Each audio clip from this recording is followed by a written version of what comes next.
This government meeting is brought to you by Eastworks and our local cable subscribers.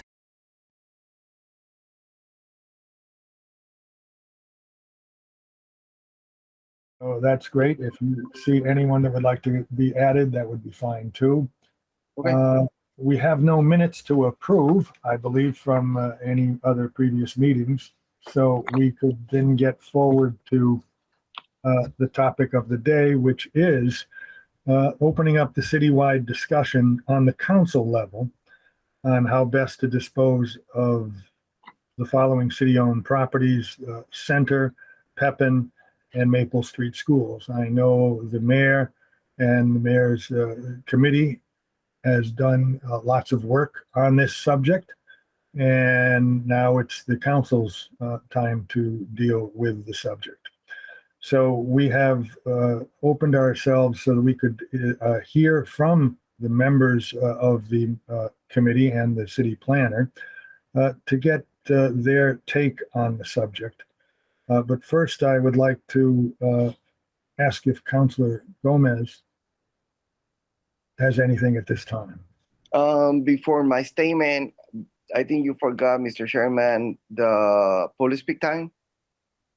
We haven't introduced public speak time yet. No, Okay. but I was referring to the councilors first to Okay. see if there was something that you had wanted to add or subtract from the discussion at this point. No, I just Yeah. no about what we're gonna have in the agenda tonight. I just wanna say first thank you for the committee that was working for I think it was a couple years, 3 years probably. I show up to a few of those events. I think in front of us we have a huge responsibility with the three potential buildings that we coming to the council, and I will encourage this committee to take with time and with a lot of input for the community to see what we're gonna do with it. Again, I review all just the draft or the RFP the city planner gave us to us at the last meeting, but I I'm here to hear and see what we're gonna do with those buildings. That being said, we'll go to public speak. If there's anybody from the public that would care to make a comment or a thought or add some ideas, this would be the time to raise your hand or otherwise let us know. Otherwise, I would ask all participants to remain on mute at this time. Is there anyone from the public who would like to say anything at this time?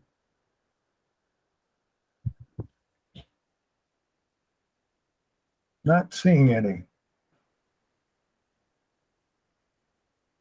Is everyone familiar with Google Meets? I know Google Meets is relatively new to me as a co-host.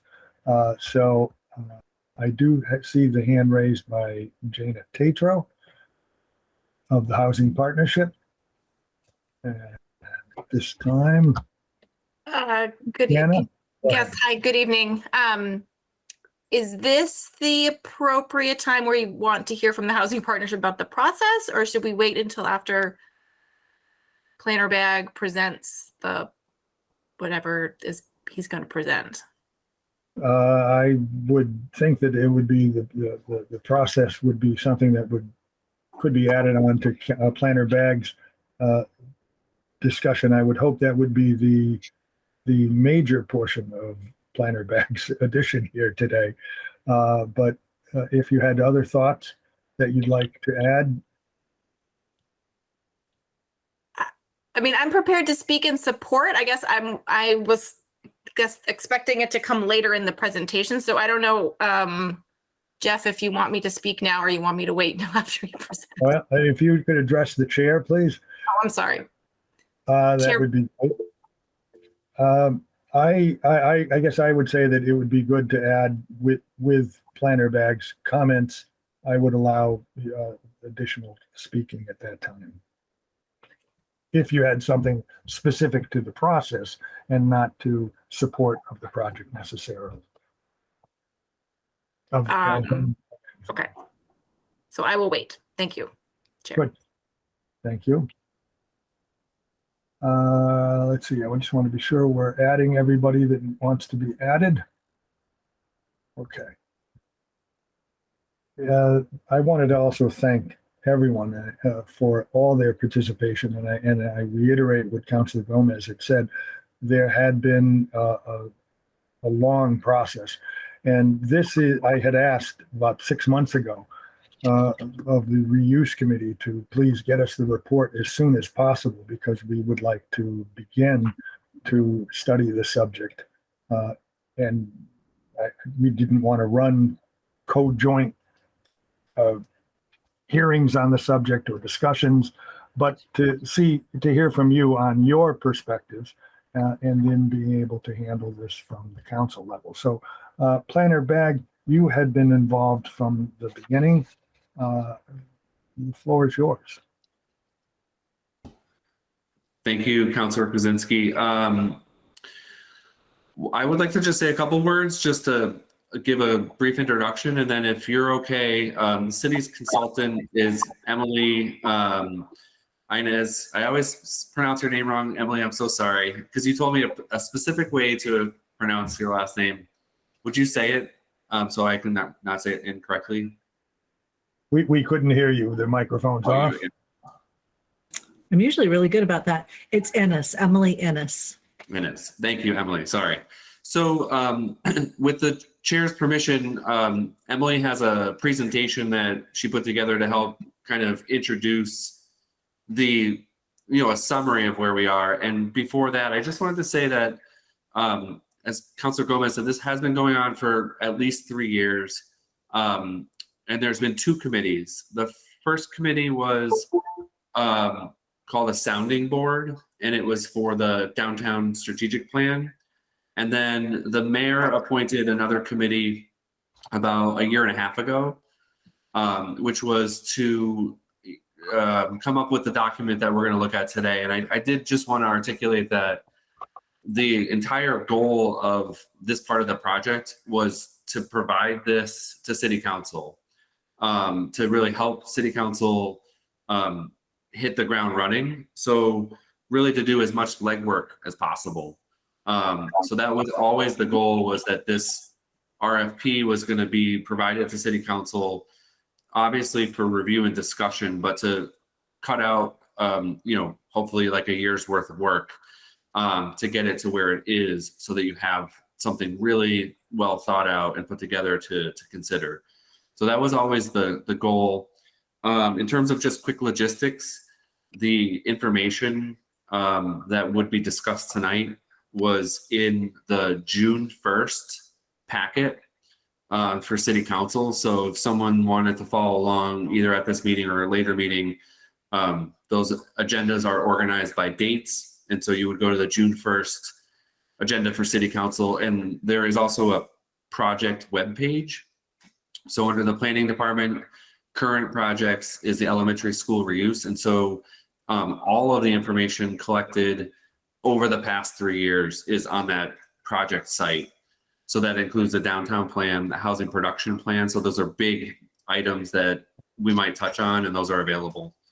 And then finally, there's a cover letter dated May 26th, which takes an attempt to summarize where we are in terms of background. It does list the members of the committee. It describes some of the technical assistance that we've had along the way. And so, we have had a series of grants that have funded a lot of the work to get us to this point, including some really actually technical assistance from Mass Development. We have CPA funds, and we have most recently $21,000 from the state, which has enabled us to hire Emily and her team to bring us to this point. And Emily, I think I'll hand it over in a minute, but in the packet there is a draft of the RFP. There is also a frequently asked question document, which I think at some point, we want to preview that and go through that. There's also some draft resolution and votes that was prepared by the city attorney, which, it's kind of a two-step process where the school committee has taken an action and then the city council will take a series of votes, and all of that information is in the packet. And then for city council members, I also provided a memo that the city attorney put together about a year ago. It's from 2021, which outlines the process in more of a technical sense. But I think we understand that this is a dialogue and discussion. So Councilor Kwasinski, the one thing that by the end of the meeting, the hope would be that there would be another meeting date established in the near future. So especially at the city council meeting coming up, the next meeting of city council, if there was an opportunity to say that this property subcommittee will be meeting again, if there could be a date determined so that people who are interested can follow along. That would just be my one sort of request. But I think with that, if it's okay with Councilor Kwasinski, we'd hand it over to Emily, who has a presentation which is really intended to kind of recap, all the things that have been done so far in a summary fashion, and then find out what to do next in terms of questions from the subcommittee and how to kind of advance it along. And I think that's where Janet would come in. The housing partnership has seen, the idea of the schools being repurposed for affordable housing.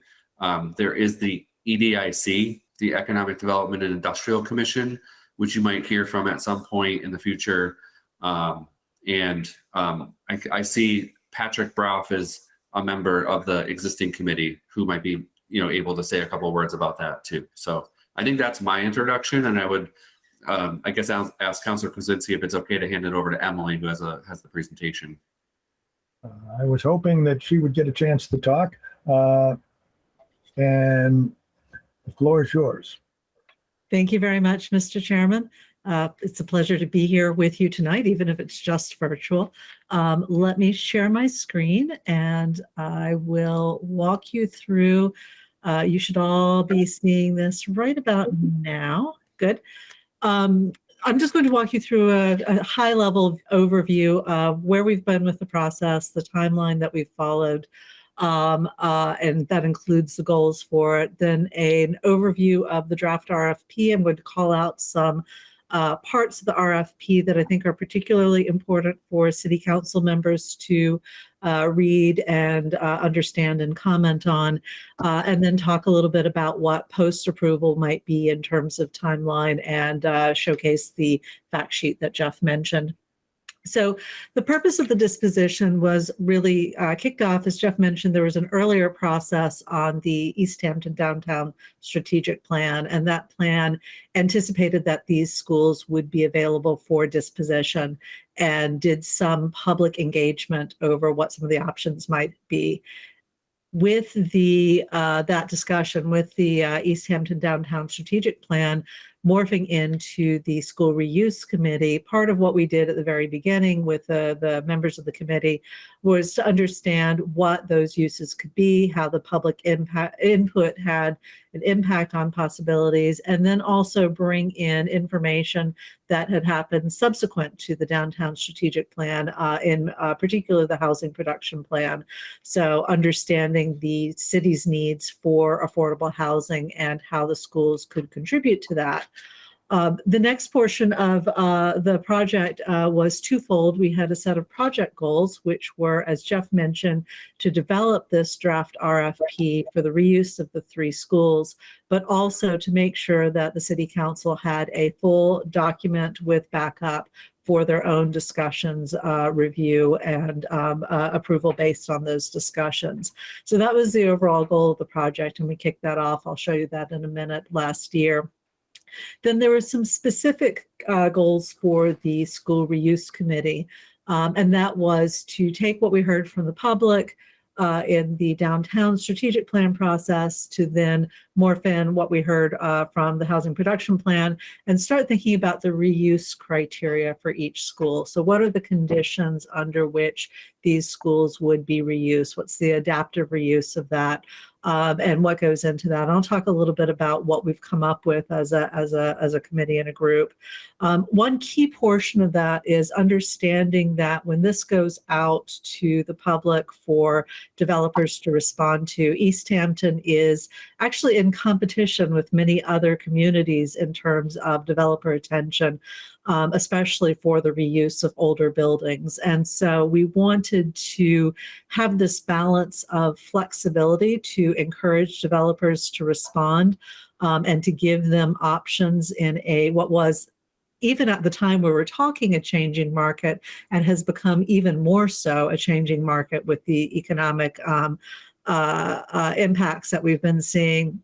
So preserving that flexibility while still identifying criteria that were important to the city, to the community in terms of redevelopment. So I think you'll see that the RFP really tries to strike that balance, and I'll be interested in your comments. And then finally, committee goals were to review the drafts of the RFP. In other words, did the work that we did early on the criteria, on the flexibility and requirements, did that make its way through the RFP? And make sure that they were comfortable with the text, including the evaluation criteria, before it came to yourselves. So in terms of this timeline, you can see that the final Easthampton Downtown Strategic Plan was finished in March of 2020. We kicked this off in June 2021, the current process. Pandemic got in the way a little bit. And then from September through April, September of last year through April of this year was really the meetings with the school reuse committee, going through the criteria and reviewing the draft.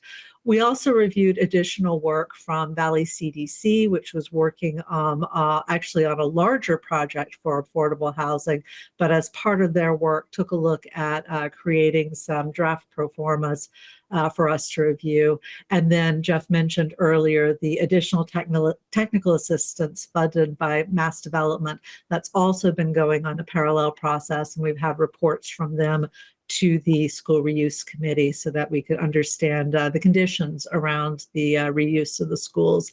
And all the meeting videos are posted online so people can follow along. And then as those additional investigations came through, as the committee discussions came through, we really finalized the draft to get it ready for your review. And that's what was in your June 1st packet. What we're looking at now is obviously this, as you pointed out, Mr. Chair, at the beginning is the kickoff of the City Council's discussion process. We hope that we've given you sufficient information to at least start that discussion, and that as you review the RFP, the ultimate goal, of course, is voting to confirm the use restrictions on the two schools and issuing the RFP. But obviously, we anticipate that you may have some changes during your own discussion and input in that. If everything goes smoothly, if the City Council feels that they have sufficient information, then we'd be looking to release the RFP. The dates and the draft are targeted for an August release date, but obviously those dates can be shifted. So that's the overall timeline. Now, this is the sections that are within the RFP. So I've called them all out here. You'll see that all of our RFPs, I did a study of some recent ones that had been released throughout Massachusetts as of last year or a little bit before last year. They all start off with the cover page and the legal notice. And then a description of what the city is looking for and why, a description of the properties. All of these are to get the developers interested in the possibilities, to introduce the schools and the community to those developers, to provide them with information about the schools. I think the key pieces for City Council review, and we'll go over them in more depth, are Section 3, the development goals and objectives, and Section 5, evaluation criteria and selection process. Section 4, requirements and conditions for submission of proposal, really gives you the information and gives the eventual evaluation committee the information they need to understand how responsive the developers are. In other words, when the developers submit a response to this proposal or to this RFP, are they providing the information the city needs to make to make a decision? So we'll go over those in a little bit more depth. The proposal and designation schedule is really sort of outlining to the developers, the pieces that are going to happen, and how they can understand how the city will be involved in choosing a preferred developer. And then the attachments are also all online. And here it's just a list of those attachments so they can be easily downloaded. And we have a lot of information for any potential respondents. And then sections 8 through 10 are just standard boilerplate forms, terms and conditions, and proposed form of purchase and sale. So they're not currently in your draft. Those will come from your city procurement office and also from the city solicitor. So with that, the development goals and objectives are really to define the city's goals and requirements for the development of the site. And the School Reuse Committee spent a lot of time trying to figure this out in terms of hearing what the public had to say in the earlier process, understanding changes since then, understanding the type of buildings these were and where they were in relation to the rest of the downtown, and then coming up with what are the primary goals the city should have in the disposition of these properties. So I've summarized them here. There's more information in the RFP. But the key, of course, is affordable housing, and specifically housing that's affordable at a variety of income levels and family sizes. And this is one of the things that we have left relatively flexible, in that we want developers to be able to show us what they can do, show the city what they can do in terms of addressing the housing needs. They'll have access to the housing production plan. They'll know what the city's needs are. We want to see their creativity as they come back to us, but knowing that the city wants to address that variety of income levels and the fact that we'd like to have people at all different sizes of families is important. The other key piece is came originally out of the downtown strategic plan, and is followed through to this process. And it's maintaining these buildings and sites as part of the neighborhood, continuing to be parts of the neighborhood, recognizing that the neighborhood and residents throughout the city have had a connection to that. And so we've identified some amenities that would connect the sites and the residents to the neighborhood, and also some design strategies at a very high conceptual level that we'd like them to take into account. Part of the requirements are also that they have to provide traffic and parking management plans. These are in neighborhoods, and they have to provide wayfinding. And I'll talk a little bit more about wayfinding in a minute. Design needs to be compatible with and responsive to the surrounding neighborhoods, and that's in terms of both design of the buildings and design of the sites, so that this is not something where the people who will live here eventually are disconnected from the rest of the neighborhood. And then ensuring that any changes are, of course, with the stretch energy code that the city's adopted, that ADA compliance is incorporated, as well as sustainable design. And again, these are all criteria that have come out of the discussions that are important to the community. And you're going to see in a minute how those flow into the evaluation criteria. In terms of community amenities, I mentioned that we want the new development and new residents connected to and becoming part of the Easthampton community.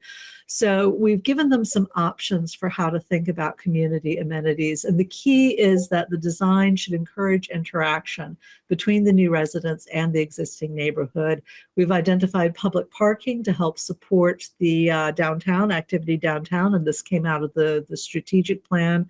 Neighborhood playgrounds. The schools have some playground already. We don't want the neighborhood to lose that as an amenity. And then public access to the Pep and Gem was something that has come up throughout the conversations. So the developer can choose one or more of these, and though their choices will affect how the committee, this evaluation committee, looks at their proposals. And then we require, so that's a menu of choices and options, but it is required that they provide safe pedestrian connections from the building and public parking to the public sidewalk. So again, everything is connected.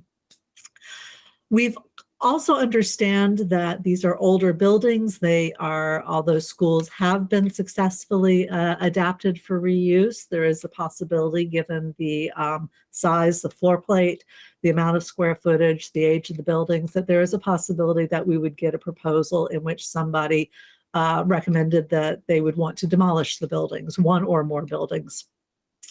And in order for them to make that proposal, the city has to see additional benefit for that if they're going to, if there's a possibility of losing one or more buildings. And so the additional requirements for demolition increase the requirements that the city is asking for. So either affordable housing units or the number of public parking spaces must be increased by 15%. The developer would have to preserve historic architectural elements from the buildings and either integrate them into the building design or the site design. So one or the other to restore that history. They would also have to demonstrate the ability to achieve one or more certifications. The certifications you see there are about sustainable development for buildings and or sites. And this would take them beyond the stretch energy code that the city has already adopted. And they have to have at least one neighborhood meeting pre-application to discuss both the demolition process and the design of the new buildings. And we would anticipate that they would then take any input they have and make changes based on that community meeting. In terms of requirements and conditions for the proposal, so this is the information that the developer has to give to the city. And there's basic information such as the description of the team and the key personnel, understanding what their experience is, how they're responding to the evaluation criteria. We'd like them to tell the city that. We don't want to have to go through the proposal and trying to figure it out for ourselves. How they're going to make provisions for affordable housing and a description of the neighborhood benefits and any impact on the neighborhood. They have to give a construction schedule and project development schedule, obviously a preliminary budget and pro forma financial projections.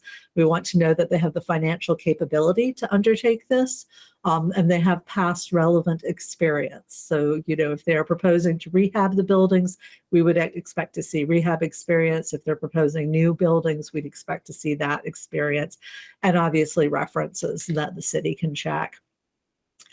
So all of these things, the development goals that the city has outlined, the information that the respondents provide, these go into the evaluation criteria. And so you'll see a chart in section 5 that talks about not advantageous, advantageous, and highly advantageous. And the idea is that the developers have this information in front of them. They can see what the city values most, and their proposal should respond to one of those. When the evaluation committee gets this proposal back, they can go through that matrix and say, okay, this one's not advantageous here, but it is highly advantageous over here. We have a weighting method that we've been talking about. You don't put that in the RFP, but we do have a weighting methodology, and that allows the evaluation committee to score and weight those proposals. And I've added the criteria here. I'd be happy to pull them up and go through them with you, but when we get to the conversation, but it'd be a little bit too small to try and fit it all in one slide. So with that, let's talk a little bit about the post-approval roles. As I said, the RFP under the current estimated time scale would be released in August or September. There would be a few weeks after the RFP is released, there's a site walk with anybody who's interested. They then have about 2 months to respond. It takes a long time to respond to an RFP of this level, of this magnitude. Once the city gets all the proposals, the evaluation committee would begin the initial review, would start that scorecard against the criteria, and would set up interviews and references. And you'll note that interviews are part of the evaluation criteria, as are responses from the references implied in the financial stability and the past experience. We'd expect a final evaluation and recommendation if the interviews and references happen in November and December. The City Council would get that final evaluation recommendation in December or January, and then somewhere in January and February could make a selection of a preferred developer. At that point, the schedule gets very vague. You see those TBDs. That's because any developer would have to go through a full design process. What they would submit with a proposal are conceptual designs. Sometimes it's just massing, it's basic floor plans, but they would have to go through their own due diligence and design process. There's also obviously a contracting process with the city for the purchase and sale. So that's a period of time. But I wanted to call it out and also to call out the application and approval process that would happen after the design process, because these are additional points of public input into the process. So if you think of the strategic plan, there was input there. The meetings of the school reuse committee have been public meetings. They've been online. We've actually had one, maybe two people join in there, but people can follow along. This obviously is a public meeting. We've had, we'll have the rest of the city council meetings as public meetings. And then the selection process, certainly the city council's vote is public. There'll be a public input into the design process, and most particularly, there's public input into the approval process. So it's not that once the RFP is voted upon, that the public input ends. There are these points at which the public has the chance to provide the opinion and discussion. And then finally, Jeff mentioned the school reuse fact. I just wanted to put the questions from that up on the screen. And although you can't click on it when we're in a Google Meet, you can see the URL there. I gave a short URL so anybody listening in can type it in. And I'm happy to also bring that document online. But you'll see that the FAQ looks at city's choices to sell the properties and at what value, why the city's looking for flexibility, whether or not the buildings could be demolished, why a private developer, why is the city not keeping the buildings, why affordable housing, and other things that have come up, not just from committee members, although some of these questions are certainly ones that they've had, but also from questions we've heard from the public during this process. So committee members talking to people, Jeff Bagg also hearing from people. So we wanted to put these in a single document to allow people the chance to see some of the initial questions and answers, and then obviously welcome any other questions beyond that. And with that, happy to have further discussion and bring up anything you'd like to see again. But until then, I'm just going to stop sharing my screen for the moment.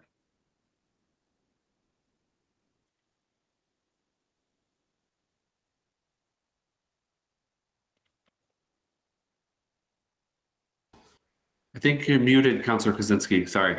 I think you're right. Is that better?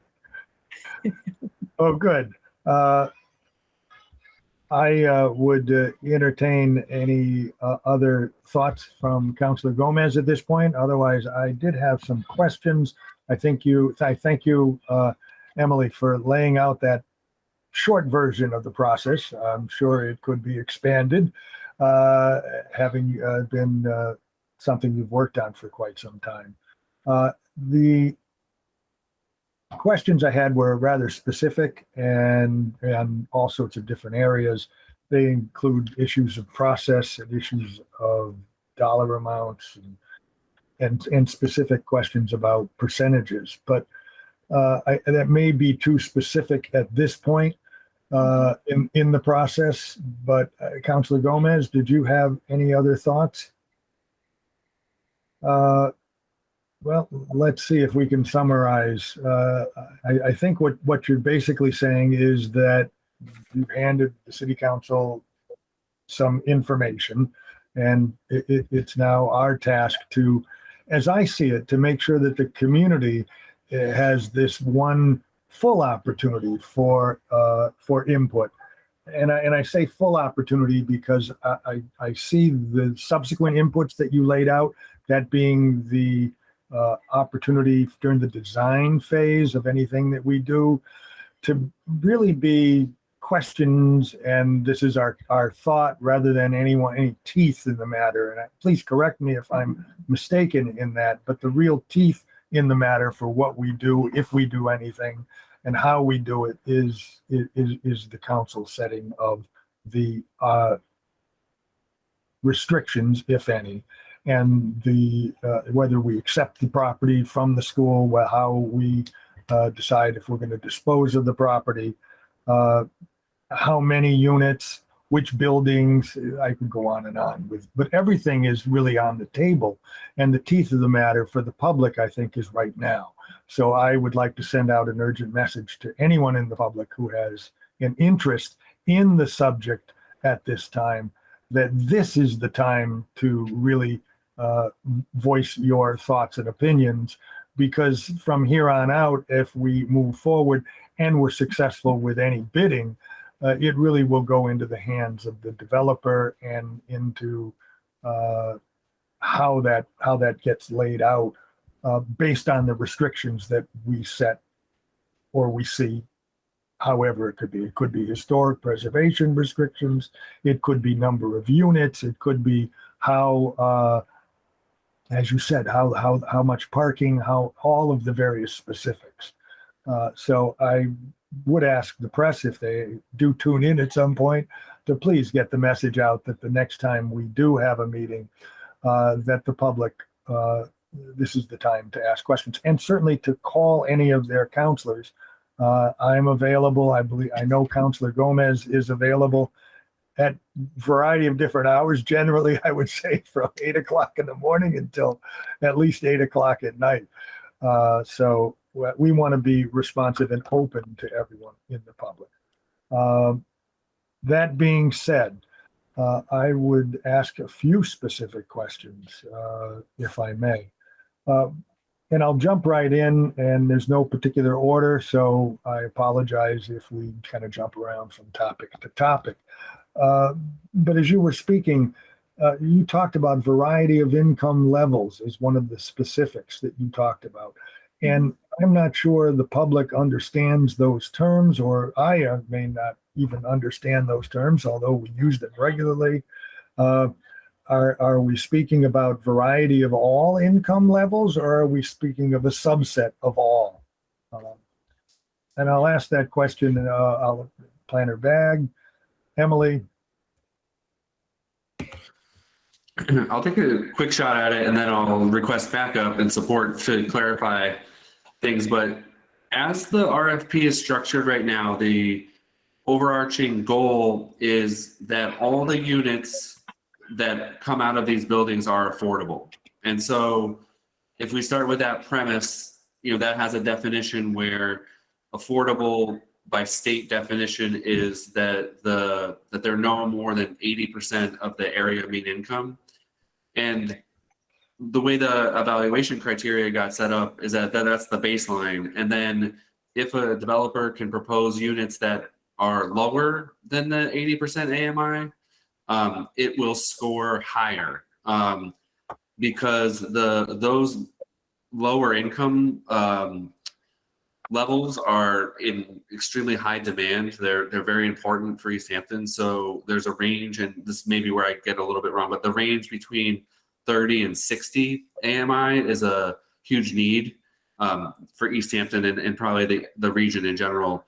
And then there's the sliding scale up to 80. 80% these days is useful and beneficial to the city, but it's actually at the upper income levels. And that's the idea between getting the mix of income levels in there, is that if a developer can propose more of a range below 80, it would be beneficial, and it would achieve a higher evaluation score. So maybe with that kind of quick summary, if Emily, or maybe if Councilor Krasinski is open to having Jana talk about that as well, that as the partnership has talked about it a lot, it's in the housing production plan too. So I don't want to I'm not the expert on that. Sure, Jana? Well, I think, Jeff, you did a perfectly good job explaining it. And I'll just add that the state does have financing options available to developers to take advantage of. So some of our other affordable housing projects in Easthampton, or most recently in Northampton at the Lumberyard. Valley CDC and Wayfinders were able to secure some units for folks below 30% of the area median income. So there's those kinds of options out there for developers when they're looking to finance the property. Those would be the things that they'd be accessing. And as Jeff said, those are the units that are in the highest demand, and everybody needs more units for folks below 30%. So.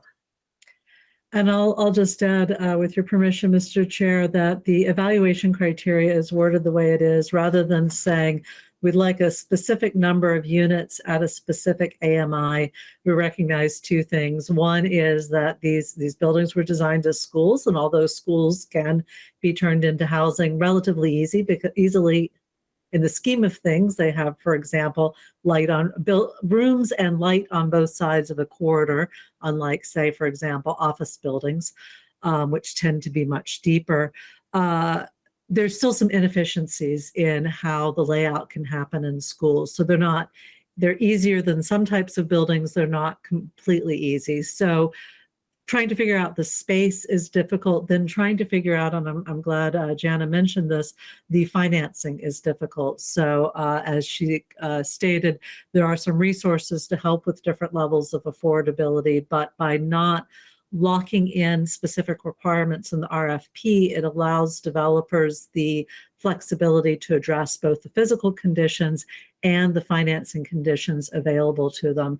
But we did, as Jeff pointed out, that they can't have any unit at an area median income level greater than 80%. And once you get up to highly advantageous, it's units across a wide range of AMIs and family sizes. I will note that I've seen some proposals that are only at 80% AMI or 80% AMI with maybe sort of a very small amount to the others, and that obviously wouldn't meet the needs in the city's housing production plan, and that's why the criteria was structured the way it is with that particular cap. Jeff?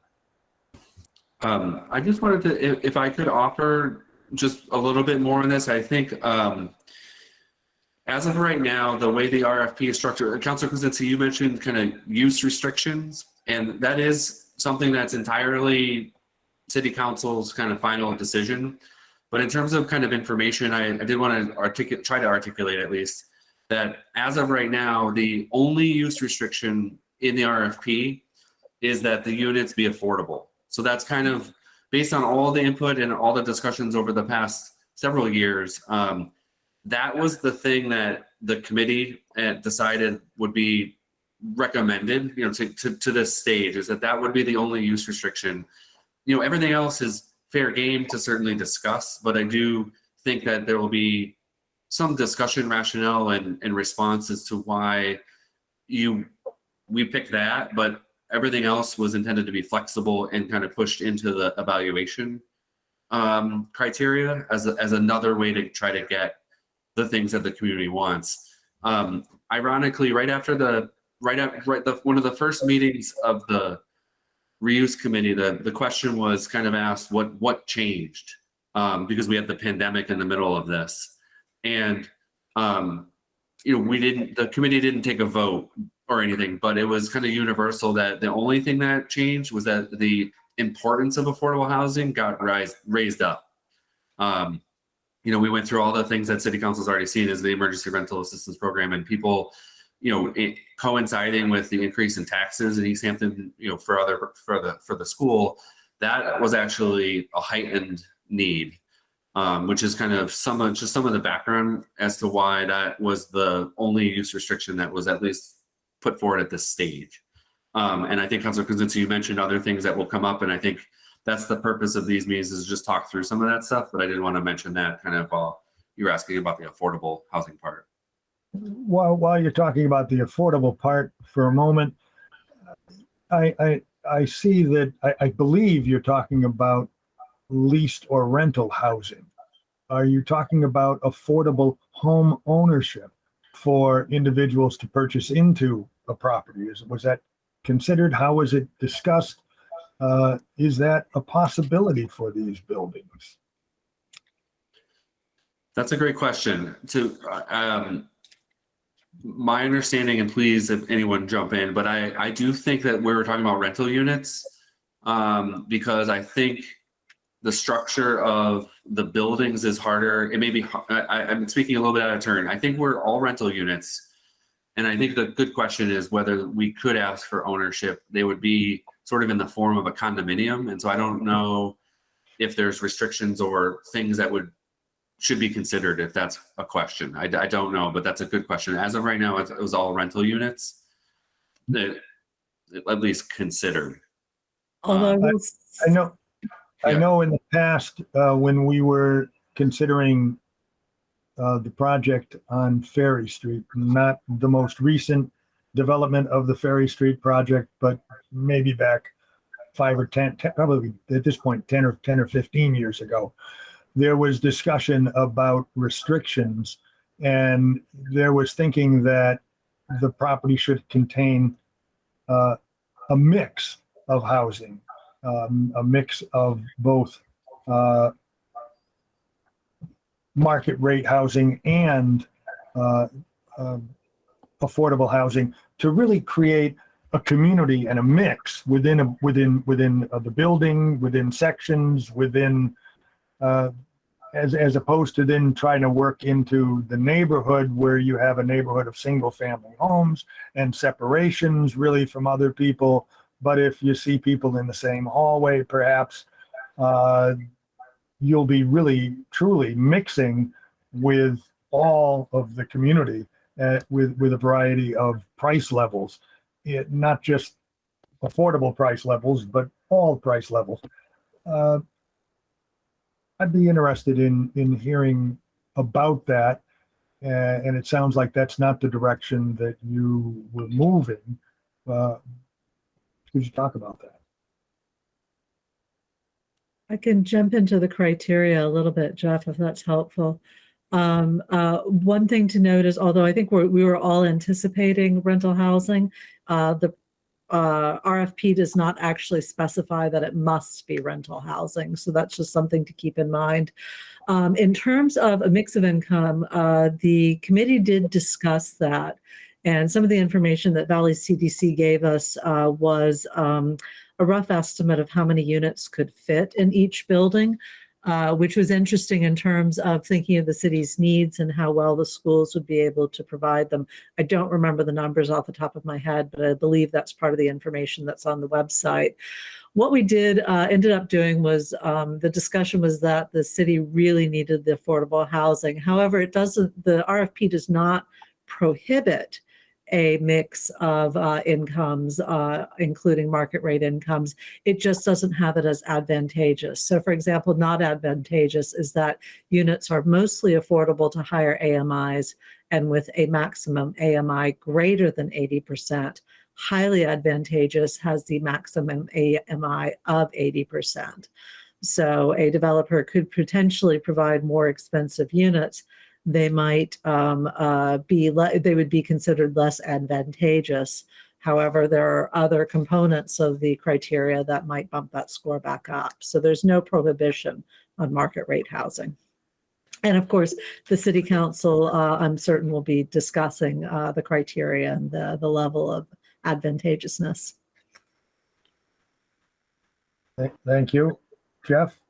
Yep. Councilor Kuzinski, if you're okay with this is good dialogue and it's an important question. So what I wanted to add on to what Emily was saying is I'm grateful that she caught that. So actually what I said was slightly incorrect, and I just wanted to correct that. Is as of right now, the use restriction is not clearly all affordable. So it does give that flexibility. The note I wanted to make was that the city council, we just went through amendments to the 40R district. Just that this is just by way of an example. In the 40R district, in order to qualify as a 40R development, the number of affordable units has to be 25%. So just be thinking if we do kind of get taken away with homework in terms of questions about a mixed income development proposal, we probably do want to try for at least requiring 25% of the units as affordable, because that's a kind of a benchmark. It's also a benchmark for 40B. So someone who would apply for a comprehensive permit would also need to be proposing 25% of the units as affordable. And it just breaks down a little bit more from there, which is we do not have clarity whether we would get one project that takes all 3 buildings, or whether each building would be considered a project. That'll dictate how many units we're talking about getting overall, and that's definitely a chart. I'm imagining a chart for this. But what Emily said was that Valley CDC did a fit test. They definitely have a big asterisk on the top, which is that it's subject to change. It's just a early look at the square footage of each building. But Center School was slated to fit potentially 17 units. So if you just wanted to jot down overall numbers, the unit count could be 17 at Center, 27 units at Maple, and then 31 units at Pepin. And that one had the gym maintained. And if you took, this is a document that exists online. This is available in the packet too. This is all available. And Pepin School without the gym is 42 units. So just for some gross numbers, like that's number of units that we think is reasonable to fit in those buildings. And then I think, Councilor Kozinski, what you were trying to talk about is if you introduce a mix and we try to hold 25% affordable, there's 4 different calculations, because then you could get one for each building at 25%, or if there was one project, you would have the total number of units and 25%. So that's worth some number crunching, but I just this is where we have so much information to share with you all that this is kind of how we might unpack some of it.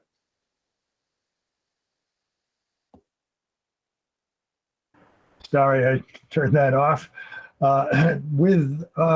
Thank you very much for those clarifications and for the numbers. If I jotted them down properly, you would currently project within the current footprint and base structure, 17 units at Center, 27 at Maple, 31 at Pepin with the gym remaining in place.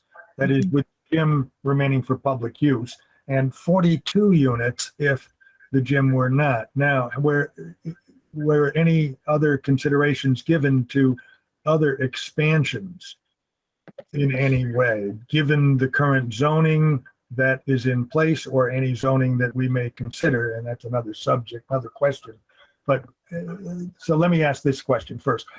Are there any other zonings that you're considering for the property? Zoning changes?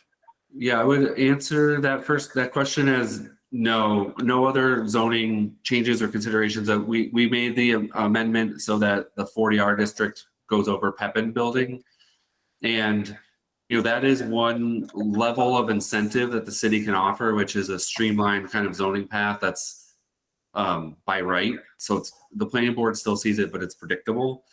And then the other avenue we might expect a developer to come in is a 40B, which offers, inherent in that process is the flexibility that someone would need. And so I don't expect the city to need or contemplate any other zoning amendments for this. And then Emily was saying yes. And one of the evaluations from Valley CDC looked at in addition to, so I would call this like the front of Center School. So it would be the area of the playground. It wasn't small. It was a 17,000 square foot addition, 4 stories, which would be substantial. And they did run a number that would produce, sorry, I'm thumbing through it. It would increase the number of units there from 17 to 42.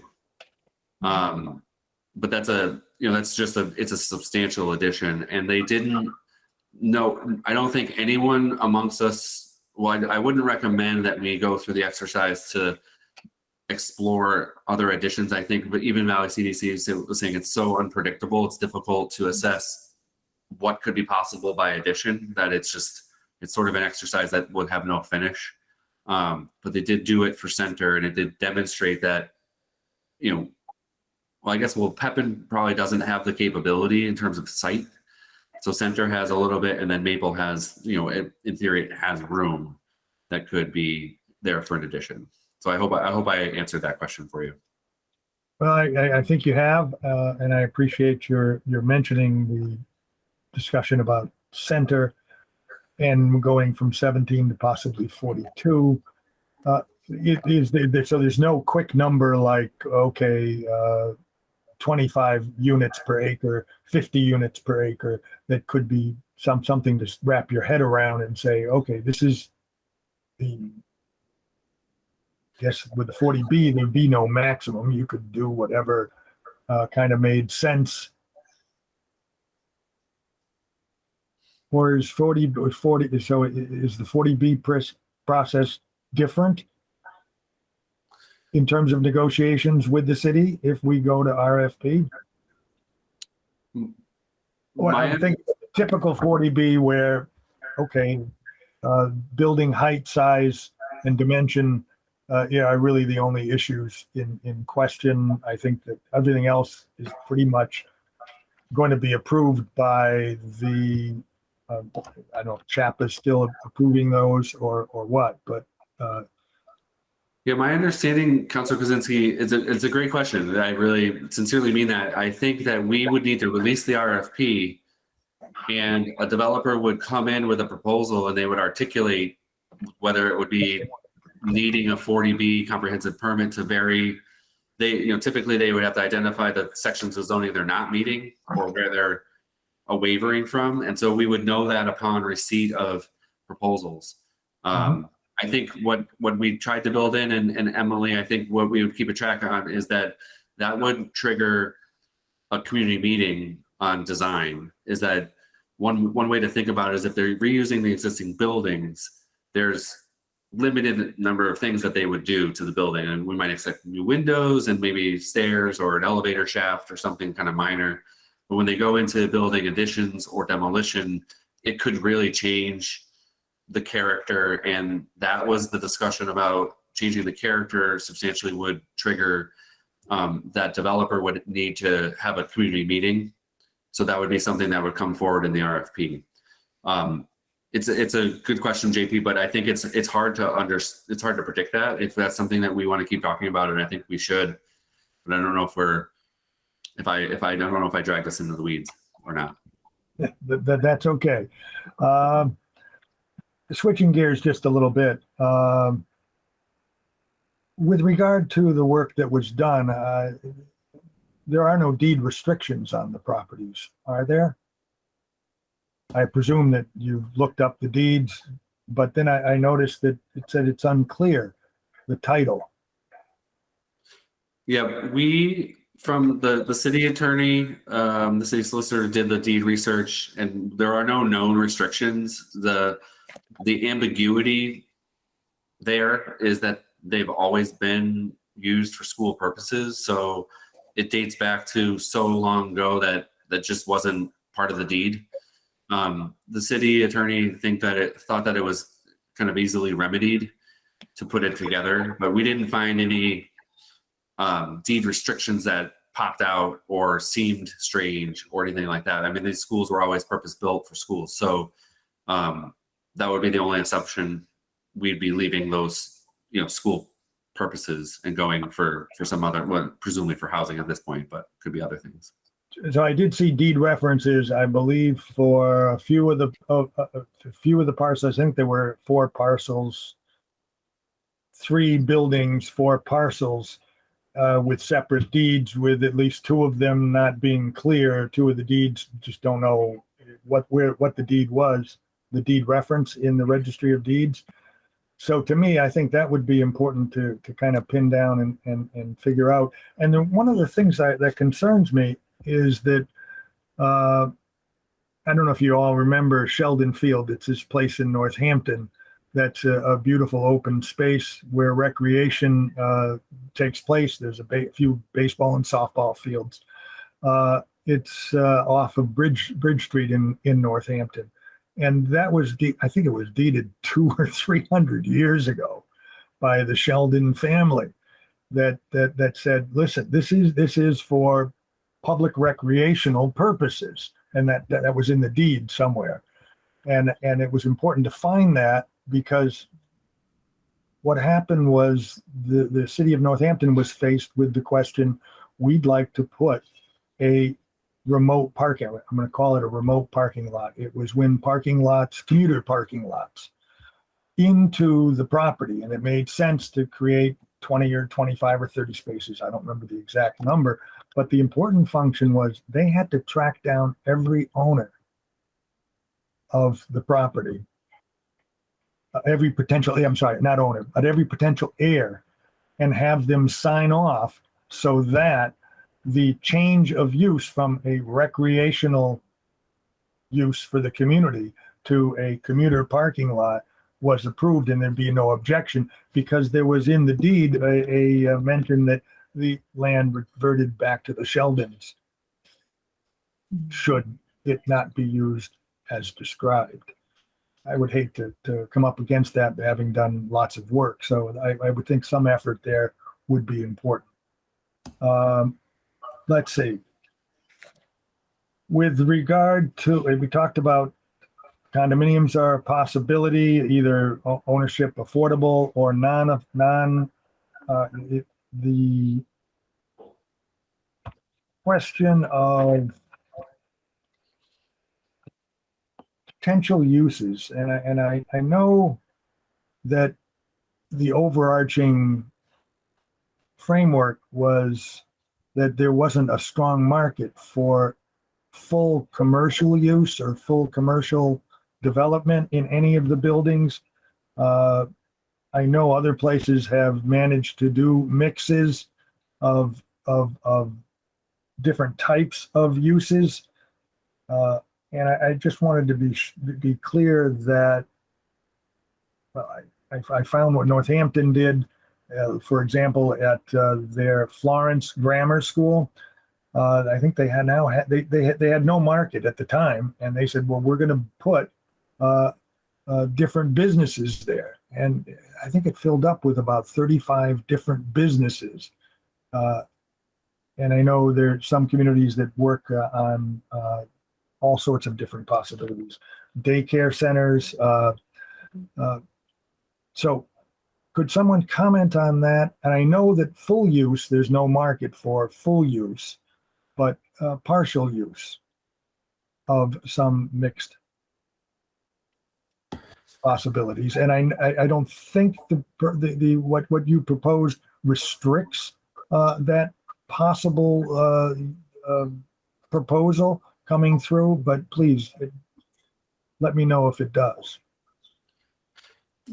Also a good question. I'll try to tackle it, and then I would appreciate Emily to follow up. We did have the discussion early on, especially coming out of the downtown strategic plan process. We had the pandemic, and then we reconvened. It wasn't that long, but we did have the discussion. It certainly came up. I think the notion of mixed use was discussed, and it does break down differently depending on which location you're talking about. So Center School could potentially have a little bit of a proximity to, could have a good proximity to Union Street and make it viable. But the couple things that came up, this is my recollection throughout the discussion, was that Center is actually the easiest to make into housing units because of its structure. It's four squares, and it has, the proximity to windows on each side. But I think the bigger issue that was encountered with Center in particular is that it's not ADA accessible at all. So if you look at Center now, it's all significant staircase up. So you're looking at a very deep a high cost to bring that into ADA compliance. And it's a anecdote. I guess I would draw the line there. And then I would say anecdotally, what we heard was that the cost for a developer to take that on and make it ADA accessible to bring in a mixed use building it's not the right cost benefit ratio. And I think related to that is that we have some vacancies.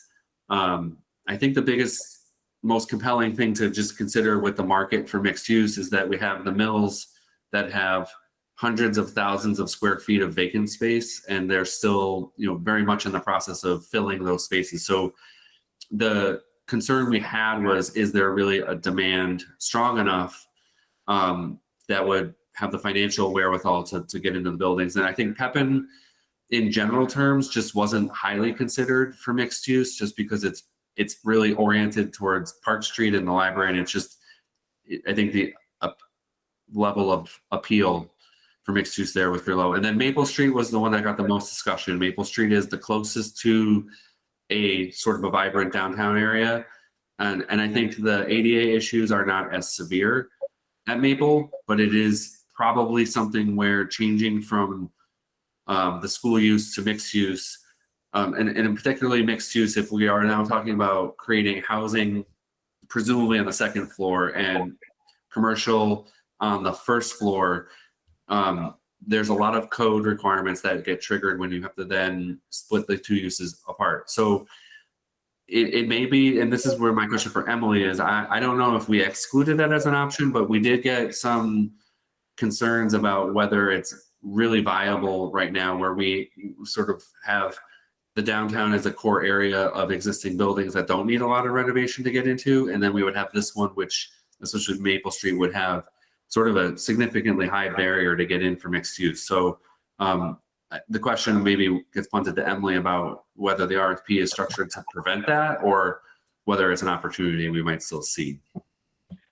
So the RFP doesn't preclude any commercial use. What we didn't want to do was require it for many of the reasons that Jeff just mentioned, but also because a lot of the uses that were discussed in general in the downtown strategic plan were those sort of active ground floor uses that people look for in a downtown.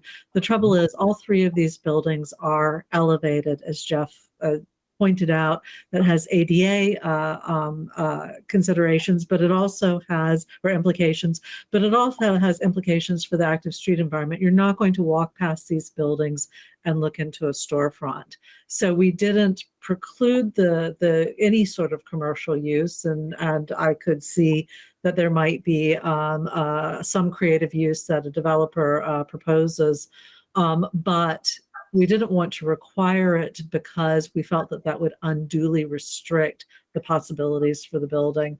I would also say that given the square footage in the mills, given the desire to have active uses concentrated on the more downtown streets, the discussion became that public parking on one or more sites, plus the residents living in those buildings, would have more of an impact on the vitality in the downtown than trying to put active ground floor uses in the buildings themselves.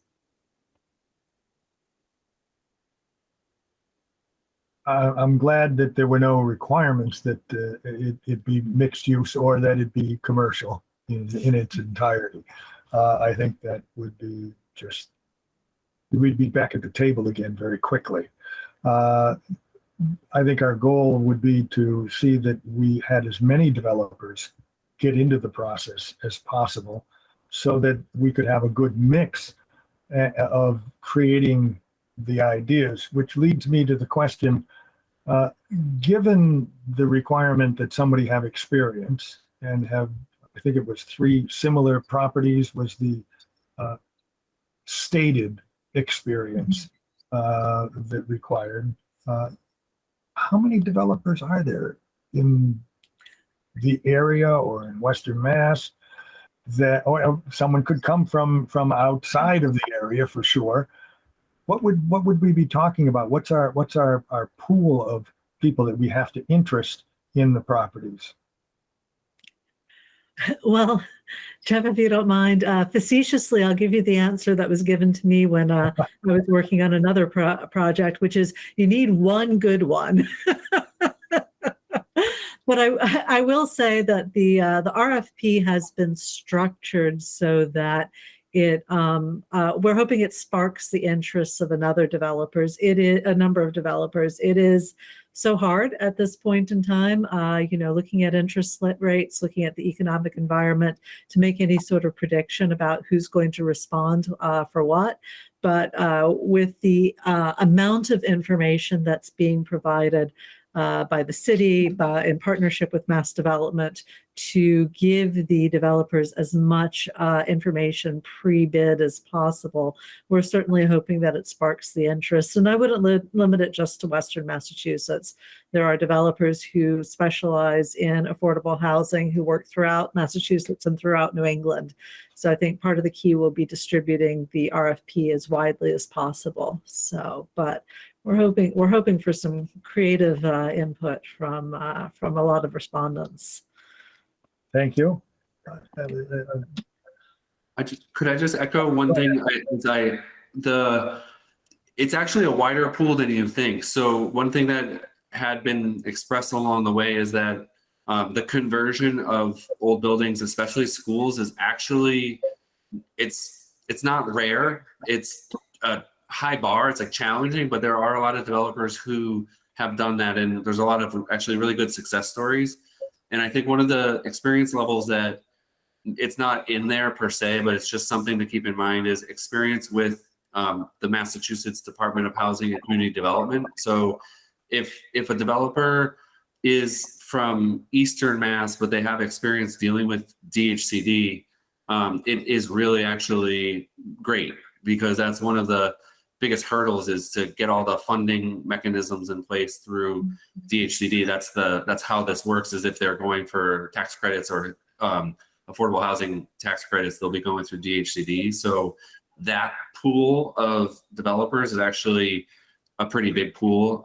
We then use all the other evaluation criteria to make sure that we're not just getting someone who's experienced, but someone who has read the RFP carefully and is trying to, we're asking for a lot. We're asking for someone to take the schools, and we're asking for them to bring us community benefits. So whether it's a park or public parking, we think they're reasonable because we've like fit test them and we know that it is possible, but we are asking for a lot. But that pool of developers is pretty big. Like I think, as Emily said, if we can get the word out, I think that's going to be a strategy unto itself.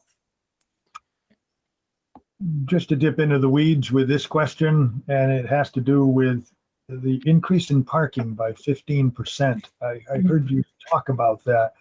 And at 15% of what?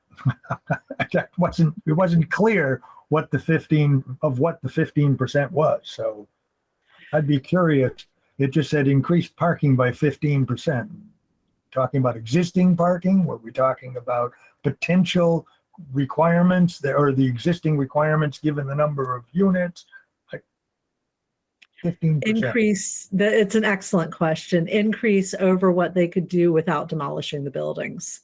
So that's that increase is specific to a developer coming in and saying we would like to demolish the building in order to do the project. They would have to show that they were either increasing the number of affordable units by 15% over what they could do in the building, or increasing the amount of public parking by 15%. In both cases, the idea, and certainly the 15% is something that was picked as an example and can be discussed. But the idea is that demolishing the buildings must provide an additional community benefit of some sort. Okay. Is there some way to clean up the language on that? I can't be the only one who was confused by that. But maybe I am. I don't know. No, anytime somebody asks a question, I'm sorry to interrupt, but somebody sometimes asks a question about language, it means that more than one person is going to have a question. So we can certainly tighten that language up to make it clear. Can I jump in with a follow-up on that question? Just one other follow-up quickly. With regard to the number of oh gosh, it'll get back to me. Sorry, I lost that. Shira, you had your hand raised. I just wanted to follow up. So the 15% increase, I now understand fully. And I'm sure it was more clear in the RFP than in the PowerPoint. But anyway, my question was, how did we arrive at 15%? I think we went back and forth on a number. I don't think it was a specific calculation. We didn't have the fit studies at the time that we picked that number. And then it got baked into the RFPs. So, but the general idea was that it had to be something that was reasonable given the size of the sites. They're not huge sites, but significant enough to make a difference. Okay. I wonder if Councilor Gomez, I may ask you, if you or whether you thought any of the other councilors would want to actually take a tour of the facilities that we're considering accepting and selling and restricting, or whether you thought that wasn't necessary. Thank you, Mr. Chairman. I do believe it's necessary. I think that's a great idea, including the, I'm gonna ask Mr. Sherman, probably we can have a public hearing even in the property committee before going to the full council. That way we have more input from the community. But I think that's a great idea to do a site visit with the committee and the councilors to see the conditions of those buildings. Okay. I think we've addressed quite a bit. I think we're clearer on the process. I know that there was some steps about that were laid out, accepting the property from the schools, transferring the school, approving by a majority vote the sale of the property, and then doing an RFP with any potential restrictions, and that RFP would have the full agreement of both the mayor and the council, if I understand the process correctly and state law. Otherwise, there isn't an agreement. Without agreement, there isn't a plan to move forward. So I would look forward to that agreement and to having the council continue the process. And I'm glad you felt that the next step, I'm thinking the next step probably should be an opportunity to visit the buildings. Any other thoughts from anyone? Mr. Chairman, Madam Mayor is raised her hand. I don't know if she wants. Oh, I'm sorry, I didn't see it. I was looking. Right. Okay, good. Thank you, Madam Mayor. You're muted. I don't hear you. Sorry about that. I just wanted to add, a while back, we were talking about how many developers would look at this. And so one, we've been sharing draft IEPs, that's like from my past life, RFPs, draft RFPs with the Undersecretary of Mass Housing, who oversees the Department of Community Development and Housing, as well as Kate Racer, who looks over these RFPs for the state. And they also did site visits last year. So we could really paint the picture on these schools. We've gotten from, as well as Crystal Cornegay from Mass Housing, which is like a quasi-public agency.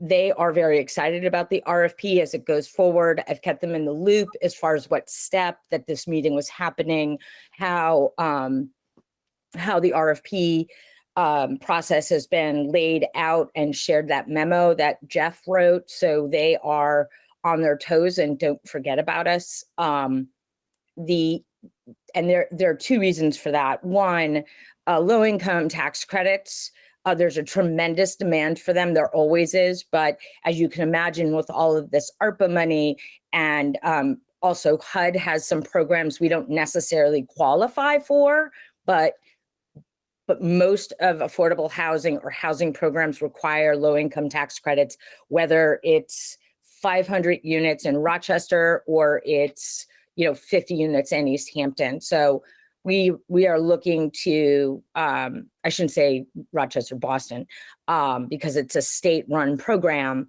So we're really pushing, and I would say a bureaucratic marketing campaign. And we want to have, and I really appreciate this committee and city council's committee, as well as the reuse, to really consolidate timeline, because it's going to make us extremely competitive. And I know some of the folks from Mass Housing as well as Mass Development are interested in maybe coming out again, because it's been a while since they've seen the schools. The second around who replies to the RFP, two things, and I kind of learned this from the school project, is that the general contractor, the overall bidder, I agree with Emily and Jeff, it should be the best contractor. And a lot of our local, which I think is a point of pride, a lot of our local contractors who would have capacity, I think of, a couple of them actually do a lot of projects outside of Easthampton. So I think it's really a swap, as far as zip code. And I certainly wouldn't want the local folks to limit their business plan and vice versa. And honestly, capacity, I'm really, and we've seen this on other contracts where there's a bid awarded and then they say, oh, you got to wait 3 months because we don't have the labor, or the last job took longer because we didn't have the labor. So I think that's another consideration.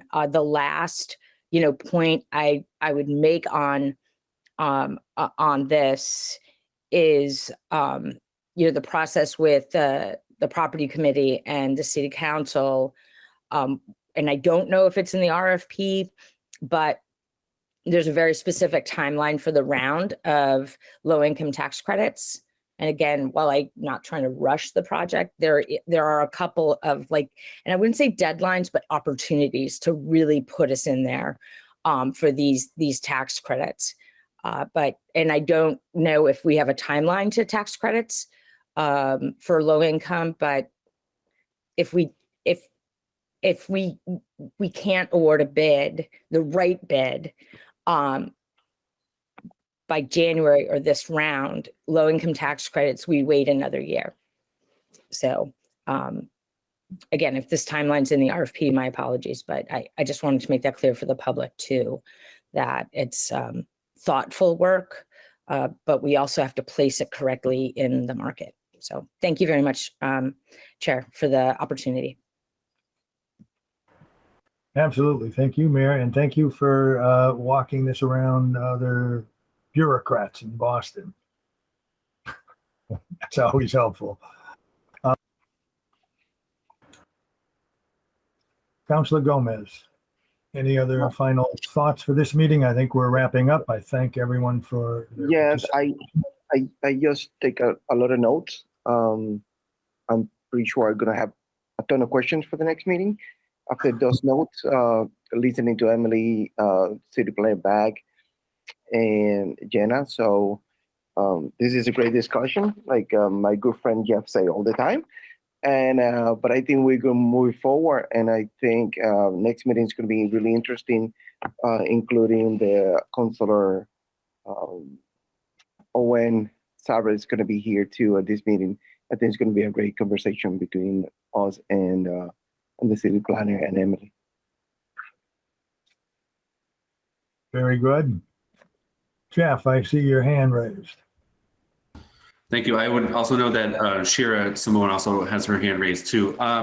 Thank you for noting that. I think that I understood that. I didn't think you could see that. So I just have a couple logistical kind of follow-up questions. If I understood you correctly, you were thinking about proposing a public hearing in the property subcommittee, and I just wanted to make sure that I understood that proposal correctly. So it would be before before the full city council were to hear the matter. I just wanted to understand that because I don't mean to dwell on this, but I had a couple of quick questions about hashing that out a little bit further so we can take steps before the next meeting. But was that the proposal, is where property would have the public hearing, or? That's my request to the chairman. It's up to Councilor Kosinski to decide if we're going to have a public hearing here or not.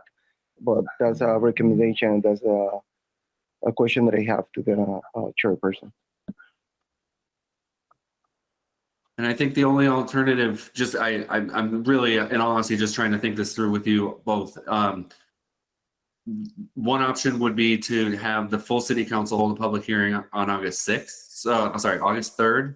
And I didn't know, Councilor Gomez, if that fit in with like other things that council might have, just knowing that the council has the room set up and it has like, a little bit more of a capability to hold a public hearing. That would just be one sort of other alternative. In the meantime, I think we could get a site visit, and I was going to recommend another meeting of this subcommittee, because I think that there's stuff that we didn't get to cover yet that I think I would value the time with the subcommittee to make sure you understand the information that you have available to you, because we really kind of only scratched the surface. Because my only observation would be, if we get into a public hearing too soon, there might be questions that you as the council members might be able to direct people to and help people answer, because we've definitely done a lot of sort of legwork. So I didn't know, I just maybe airing that idea out.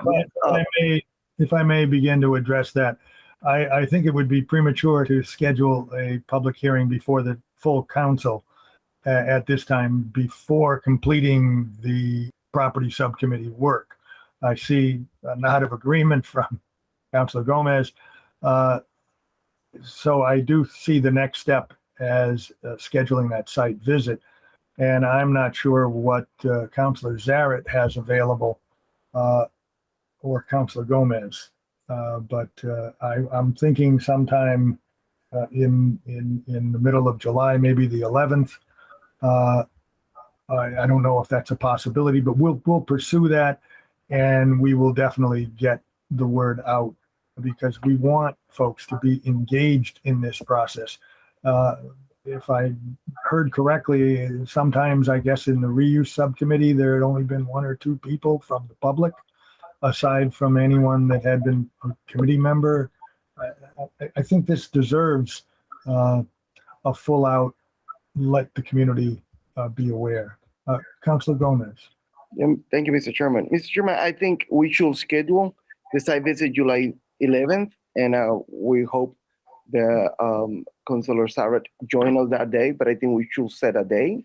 And I do agree with you. I think we shouldn't move anything to the full council without any recommendation yet. I think we should review everything in this committee, including a possible public hearing here. And then after we have the full recommendation, then we move forward with the full council with the full recommendation. But I think now we should add to the agenda July 11th as a site visit, and start with the process doing that. I would be happy to do that, or the 12th, whichever you thought might be good for Councilor Zaret. But I think the 11th is better, because the 12th they have a public safety meeting. Okay, so the 11th. Do you have a time in mind? Is 5 o'clock a good time for folks? 5 p.m. work for me. 5 p.m. And we would post that as a public meeting, but for the purposes of really just examining the buildings. And this would be presumably open to the public, should they want to come by. I would hope by that time the schools, we wouldn't be interfering with any school maneuvers or moving at that time. I know that they were going to work through July to get through that. We can check on that. Shira, I see you've had your hand raised, and I apologize. Please, I call on you. Thank you. Oh, goodness. Okay, so quick for Emily or Jeff. You had mentioned before that the range, the greatest need range is 30 to 60% of the area mean income. Did I hear that right, Jeff? I think you heard that correctly, and I think Jana did offer that even lower than 30 is also Yeah. a need. And So I wouldn't pin it so tightly, but yeah, below 80 is really a need. So then Emily had mentioned that nothing was worded specifically so that we weren't limiting the number of units in like each, however you want to section out the income levels. I was wondering if you guys had spoken about setting a minimum number for any of those income levels, or if that's something we could look into. We did not set, we talked about setting levels. We did not end up doing that because we wanted to give the maximum flexibility for dealing with buildings of this size and the likely costs. But what we did do was in the evaluation criteria, make the provision of a variety of unit affordability levels more highly advantageous. And again, I'd be a little concerned in terms of getting the number of developers or proposals rather that we'd like to see about being too strict on the limitations. But happy to hear some, some options or ideas.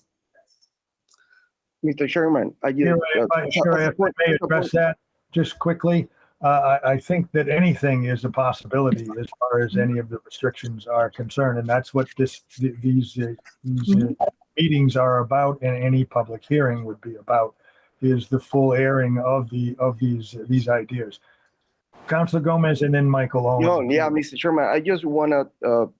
I didn't want to interrupt Shira, but just like a point of order. Like I think that's why it's really important to have a public hearing. Questions like Shira have, so that way we can interact with city planner and Emily, because we are not tonight in a public hearing, right? If someone from the public want to have questions, should be directly to the chairperson, and the chairperson would directly to the expert. I think that's why it's really important to have the public hearing. I agree. Michael? Thank you, Mr. Chairman. I just wanted to make a quick note. The school department will be moving out of those buildings on the 11th, the 12th, and the 13th. We're gonna find it's a very hectic scene in there on those 3 days. I do anticipate that we're gonna get the keys to these buildings shortly thereafter, maybe as soon as the 18th of July. Well, Now, that being said, we might want to reconsider going there on the 11th. That may be just too hectic to do. Schedule to the 18th? Let's do the 18th. And we'll have to contact the schools on that. I'll take responsibility for that. Get me the time you want to do your site visits, and 5 p.m. 5 p.m. 5 p.m. Sure. Thank you, Mike. And that way we can get out there. Thank you so much for bringing that to our full attention. Thank you. Jeff? Thank you. I think this is a really great discussion. I just had to, again, on the logistical side of this, I did want to let the committee know that I personally have been in touch with the reporter at the Gazette, and my understanding was that they are ready to publish an article. My only caveat is I don't know if it's going to come out tomorrow, but there is supposed to be some coverage coming out. And what I was wondering, I guess regardless of the Gazette article, but if we could work on a date for the public hearing sooner rather than later in terms of establishing the date, I think it would help in publicizing and getting people oriented to the next time that they should be available or be thinking about this. And so it's not a question I'm asking you guys to hash out the hearing tonight, but if at your next council meeting, which is next week, if there was a way to announce that the property subcommittee was going to hold a public hearing on such and such a date, I think that would be extremely useful for people to become more aware. And I think if we don't do it, if we wait until July 18th to do the site visit, have another meeting, and then convene a public hearing, I just feel like people might lose interest or not be able to follow the process. So I guess I'm just nudging to see if at some point sooner we could establish the date for the public hearing, because that would help, in social media presence or a press release or information going out into the Gazette, having a date. Thank you. Thank you. Councilor Gomez? Mr. Chairman, I think that's thank you, Jeff, for the advice and of the recommendations about what we should do in the future. But I disagree that people is going to lose interest in to do it. I think the community is really interested to what is going to happen with the 3 buildings, and even we're going to have it next week or 3 weeks and 4 weeks. I think the public is really interested to see what happened with those buildings. But thank you for the input, and thank you for a recommendation of moving this forward. Excellent. Shira?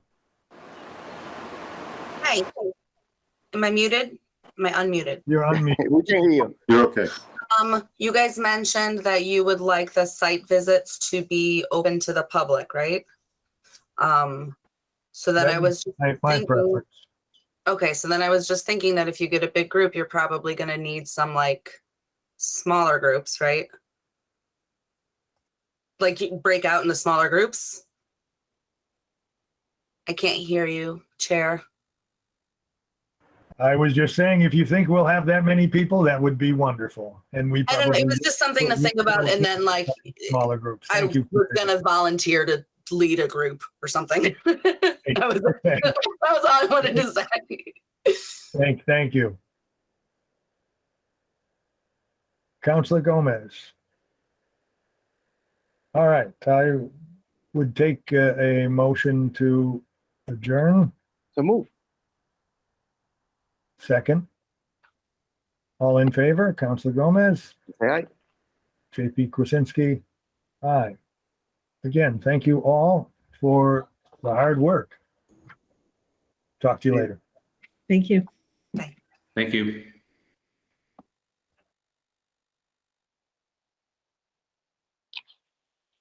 So you hear me? Oh well, we have Morgan here. Morgan, do you want to talk to us? I can't hear you, JP. Are you muted? You're still muted. There you go. Now I can hear you. Meeting's ended. Let me close. This government meeting is brought to you by Eastworks and our local cable subscribers.